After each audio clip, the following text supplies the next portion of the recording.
Assalamualaikum warahmatullahi wabarakatuh. Madayaw, umayong adlaw kaninyong tanan.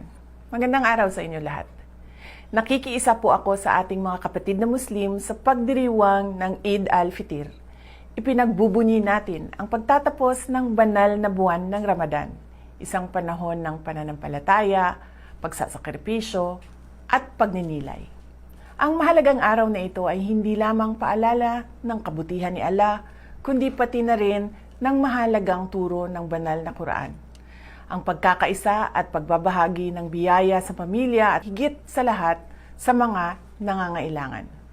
Hangad namin na ang Eid ay magdala ng kapayapaan sa inyong mga puso, liwanag sa inyong diwa at walang hanggang kasiyahan sa inyong tahanan. Naway tanggapin ang inyong mga panalangin, gantimpalaan ang inyong mga sakripisyo, at pagpalain ang inyong buhay ng pag-ibig at kasaganaan.